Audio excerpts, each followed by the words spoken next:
Buenas tardes a todos, encantado de estar aquí. Antes de más, mis perdonas porque voy a hacer mi presentación en inglés. No me consigo expresar mi mensaje tan bien en español, que no es tan bueno. Entonces me voy a cambiar si me permites. So good afternoon, my name is José Nogueira. I'm here representing BONDALTI, and my presentation is New Energy for a Sustainable Society. So presenting BONDALTI, we are an Iberian industrial group. We are the largest Iberian producer of chlorine and sodium hypochlorites, and we are European leaders in aniline and nitrobenzene non-integrated sales. We produce more than 1,000 tons of products each year, and we are also the main player in water treatment and reuse in Iberia. In 2022, we had sales above 600 million. We employ roughly 700 employees, and we are part of an old family group that operates mainly from Portugal, which is José de Melo Group, a family-owned company. And we are also leaders in sustainability, as we are rated EcoVadis. So our company operates mainly in three business sectors: industrial chemicals, water treatment and reusage, and more recently we are approaching also the markets with green energy solutions, with hydrogen for hard-to-abate sectors, and also the electrification trend of society with the creation of production capacity for lithium hydroxide for batteries. So, in fact, by operating in these three business areas, we like to think that we improve everyone's day-to-day life. We are industry of the industry, so we are suppliers of large corporations, such as Dow, that was here recently. Through the water sector, we bring also sustainability to our clients by promoting water solutions in a circular way and avoiding its waste. And for the green energy transition, we are promoting innovative projects to bring to the market green hydrogen and also green lithium hydroxide to the market. So today I will focus my presentation on green hydrogen. Regarding green hydrogen, or hydrogen, where does BONDALTI stand? Actually, we have two industrial plants in Iberia, one in Portugal, in the north, in a town called Estarreja, and also in the north of Spain, Torrelavega. In Portugal, we have two plants that are highly interconnected. One is chlor-alkali plant, and the other it's an organic chemicals plant, which the main product produced is aniline, which is highly a consumer of hydrogen as a raw material, a chemical raw material, which is perfect integrated with the chlor-alkali business because, as you know, chlorine is produced through brine electrolysis, and hydrogen is actually a byproduct of this production, which is obviously interconnected and used in our chemical organic plant. In Portugal, we are the second largest producer and consumer of hydrogen and also ammonia, which also is linked with hydrogen for the aniline and mononitrobenzene production. Because of our installed capacity of electrolyzers in Estarreja, we are also electro-intensive and are actually the largest electricity consumers in the country because of the installed capacity, which is roughly 50 megawatts for the chlor-alkali business. In Estarreja Chemical Complex, we are highly integrated with our clients and our suppliers in a physical way through pipelines and commercially also. We are interconnected with Air Liquide, our main supplier of grey hydrogen, and Dow, which is our main client for the chlor-alkali business, but also for aniline. Therefore, we already have a very interesting ecosystem regarding hydrogen, its integration, because we are consumers, we are producers, integrators, and transformers of the products, because we already integrate renewable electricity in our production processes. We actually are proceeding with the certification of a part of the production of our products that are produced nowadays already with green electricity. Therefore, yes, we have a portion of our hydrogen that is produced in the electrolysis that can be considered renewable under the current certification schemes. And why do we believe that green hydrogen may be a transition vector for our society? So actually, hydrogen, and in particular green hydrogen, is produced through water electrolysis using renewable electricity, and it can be produced obviously without CO2 emissions. And when it's used either as a fuel or as a raw material, it also does not emit CO2 emissions.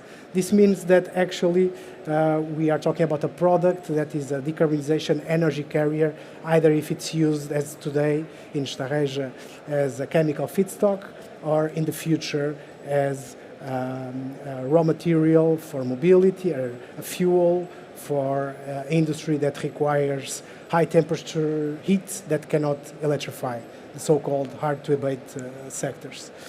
Obviously, it has the potential of bringing security of supply.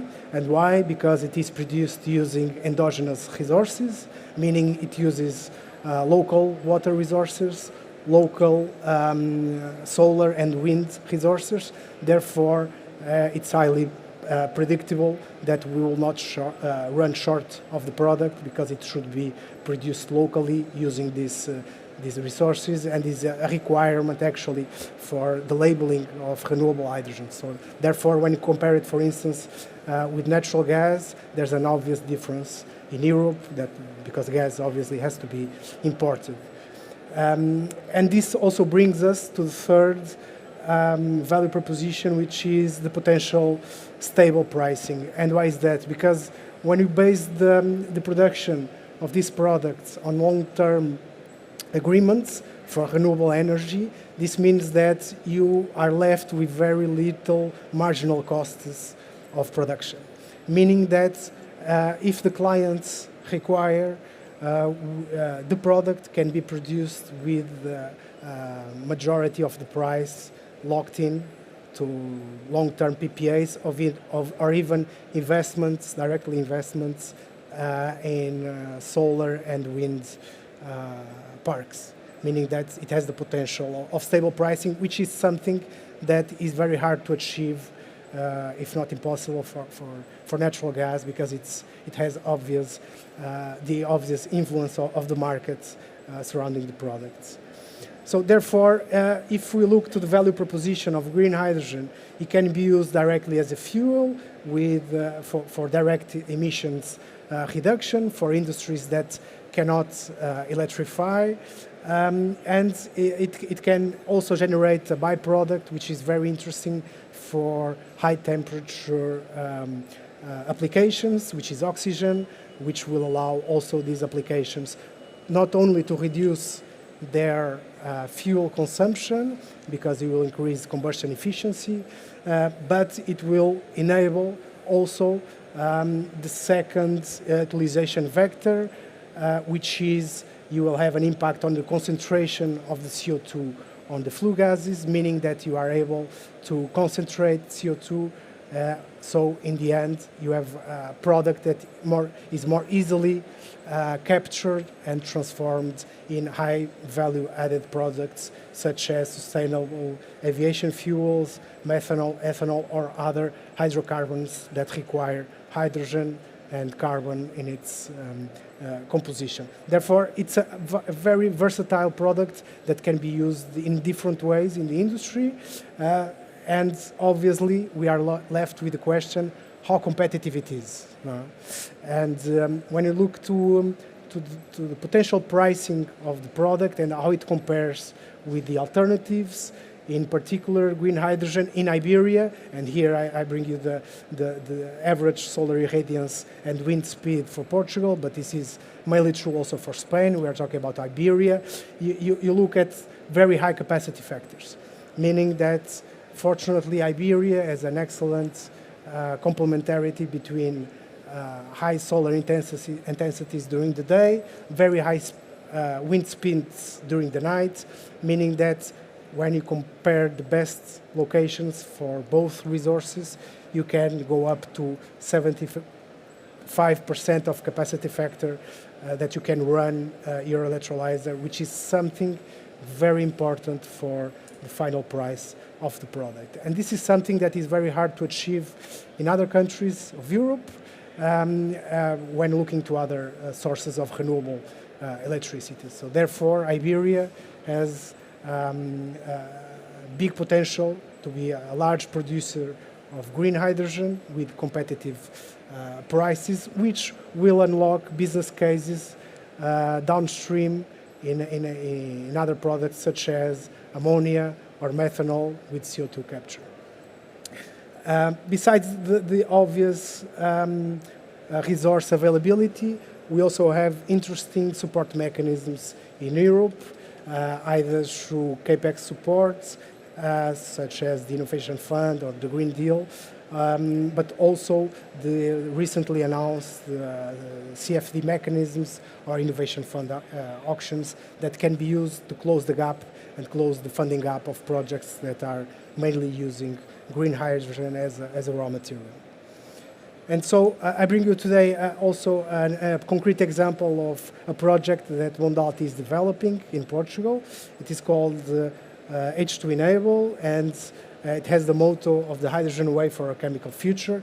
At BONDALTI, we believe that the sustainability of the business is obviously linked to the sustainability, to the environmental sustainability of our operations, and therefore there is no clean future for our industry without clean hydrogen.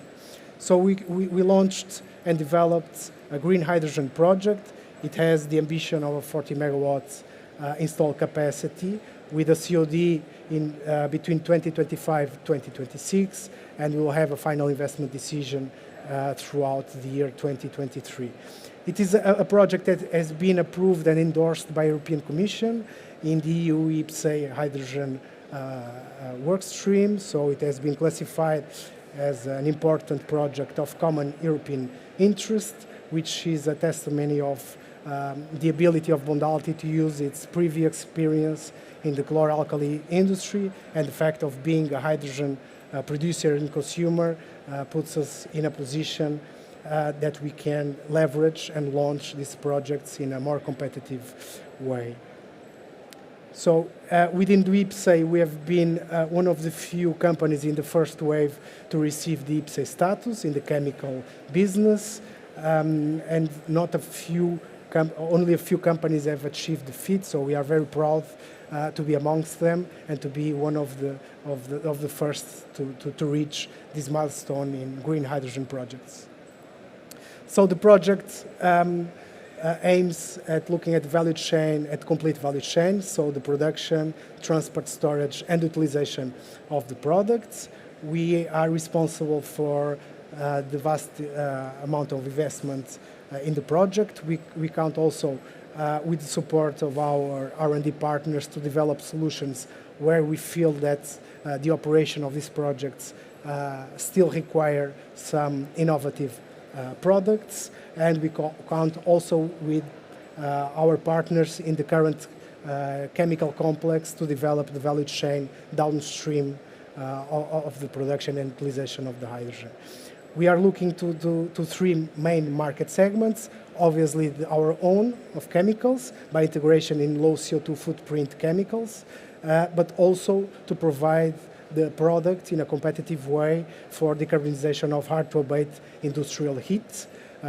These are mainly companies that are not able to electrify their processes, and there are a few, and also to provide an alternative to heavy-duty transports that we feel, and we are seeing partners that want from the logistics sector that want to decarbonize their fleets, and so we feel that we are able to provide a competitive product that fits within their strategy of decarbonization. So our project invests on the complete value chain and infrastructure required to source electricity in a competitive way and also to transform it and deliver it to the three market segments we are looking, and also takes advantage of the very efficient ecosystem that we already have in the chemical site.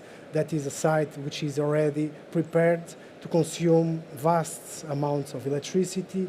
It has also the infrastructure required to supply and treat water required to this kind of projects, and has also the ability to make available the product in the three market segments. So this is one of the reasons why we are able to approach the market in a competitive way, because we have a highly effective ecosystem in Portugal and in Estarreja chemical complex to make this a reality.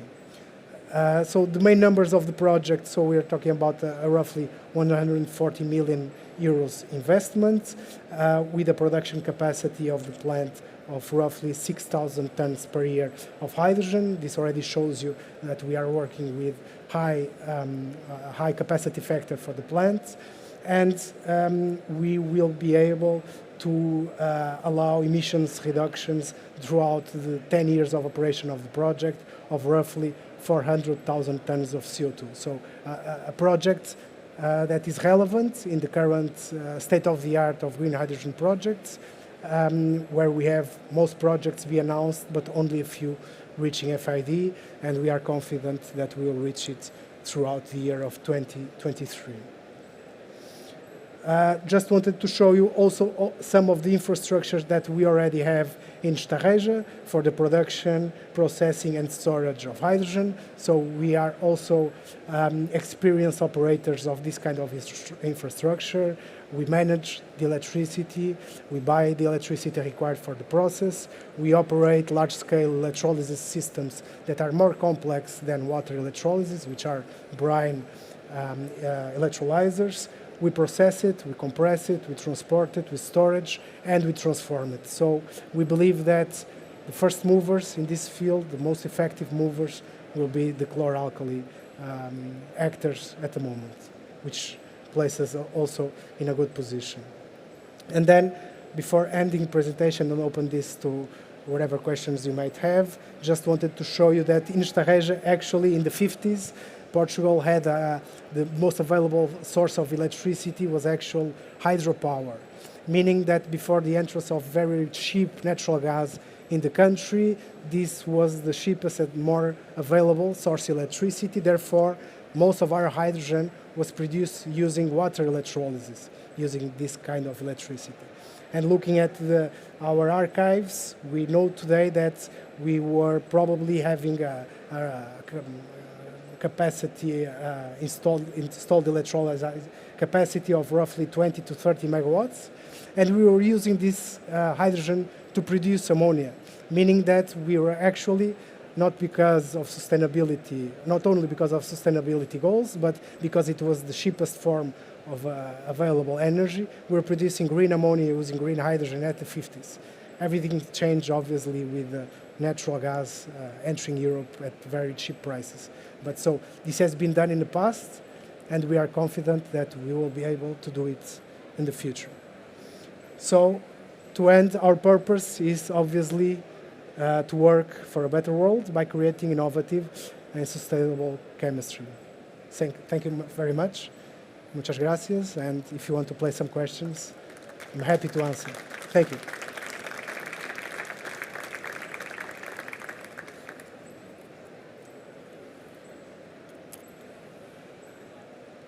Yeah, I think they have microphone. Sorry, thank you for the presentation, very interesting. I didn't get about the hydrogen that is going to be produced in this plant.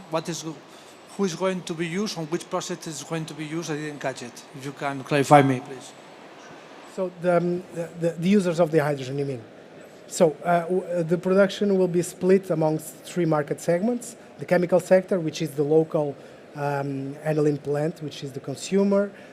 We'll have also refueling stations on site to provide hydrogen for the logistics partners that are working with us. And we also have a robust connection to the natural gas system the transport system of natural gas in the country, to deliver hydrogen through this medium to customers that are connected to the national gas system and to want to decarbonize their operations. So we are envisioning, much as of today you have virtual PPAs, you'll have also initially virtual HPAs where there are a large number of companies that are willing to buy the certificates of origin of these products in order to decrease their emissions at their plants to comply either with client requirements or either with regulatory requirements. So we are approaching the market of green hydrogen in on this way. We are trying to cover the three market segments, leveraging obviously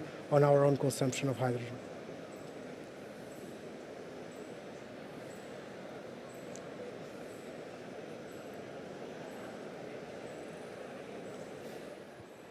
Thank you for your presentation. I just was wondering, what's the cost of kilowatt hour electrical to make hydrogen competitive to be synthesized in an electrolyzer? Well, that's a tricky question. It's hard to answer because it highly depends on what is a competitive product. And it highly depends on the market segments that you are looking for. And in the end, what's the premium that you consider for each market? I can tell you that obviously the most difficult sector for green hydrogen is obviously the natural gas. So a direct substitution is challenging. And in the end, if you can electrify, you should. But we are looking to segments that cannot electrify because either they use hydrogen as a raw material or they cannot use electricity to power their systems. Therefore, competitive products, it highly depends. Electricity is by far the largest contributor to the price of the product. We may be talking about 70% of the costs will be electricity. And if you look to what's happening today in Iberia, you have a large number of hours in the system where the market of electricity shows very cheap prices, even zero price ranges. So in the other day I was looking at the markets and you can access this on a daily basis. And in Portugal and Spain there was a few days where between 10 a.m. and 4 p.m. you had €0 per megawatt hour. I would say these periods will be highly competitive. Of course, there will be periods where electricity can skyrocket because demand and supply will not match. So in the end, the ability of the project to manage electricity and your ability to manage availability of the market and long-term agreements will be key in achieving a very competitive electricity cost. It is possible. Chlor-alkali businesses throughout Europe have been doing this since forever because it's their business model, and we are using this know-how to use it now for green hydrogen. So I would say in Iberia we have good chances of having positive business cases for a range of applications. Okay. Okay, if we don't have any more questions. No? Thank you very much.